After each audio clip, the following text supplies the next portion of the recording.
For thousands of years, humans have altered the desert's resources to improve the way things grow, crops from corn to cotton. But the limits of nature are being expanded farther than ever before. Tonight we visit a very different kind of farm, a farm growing perhaps the last thing you'd think of in a desert. Ted Robbins has the story. Pumping water from the depths of the earth, we've made the desert bloom in 100 unexpected ways. This young wheat, for instance, is native to a wetter climate than this field near Gila Bend.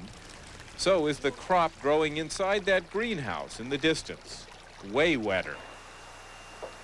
Hundreds of miles from an ocean, aquaculturalists here are growing shrimp, big shrimp.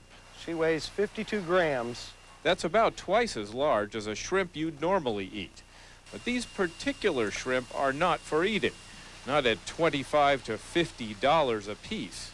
These will be used for hatcheries, and they will fertilize and mate the animals and produce post-larvae, which will go out to numerous farms, and they will stock their farms with these post-larvae that come from these animals.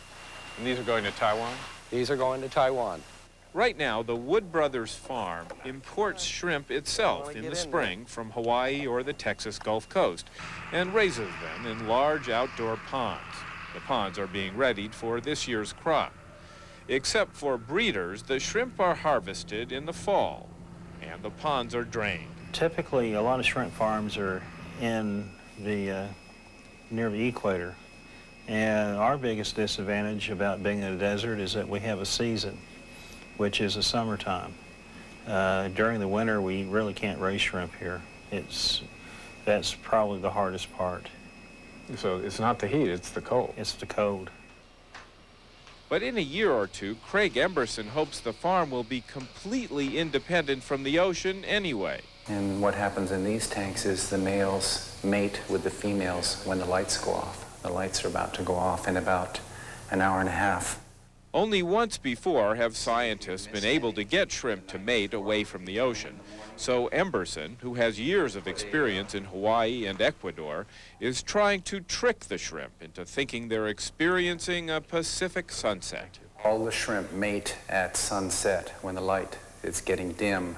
So we trick the shrimp into thinking that it's getting dark at 2 o'clock in the afternoon. These lights go down slowly.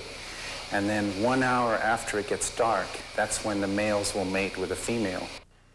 When her eggs have been fertilized, the female is transferred to a holding tank. Well, if everything goes smooth, I hope to get at least one mating a night from the 2 tanks. And this little hatchery here in this room could produce up to 300,000 larvae a month. The secret to growing shrimp here is water quality. And believe it or not, except when the shrimp are very young or breeding, these shrimp live on fresh water, not salt water.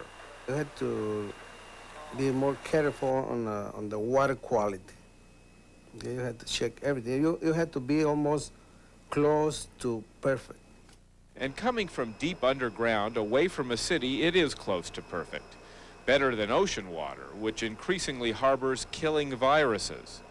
That and habitat destruction make co-owner Gary Wood claim farms like his are actually more environmentally friendly. In the third world, in these emerging nations, what they're doing along the coast is just raping it to become shrimp ponds and farming, raising shrimp.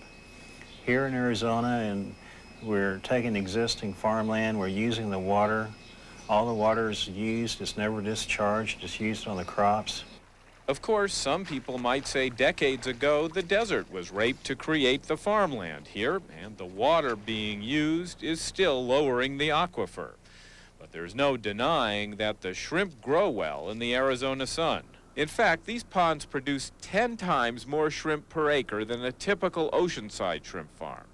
According to Wood Brothers, and frankly my taste buds, because of the lack of iodine from ocean water, these shrimp also taste sweeter than ocean shrimp.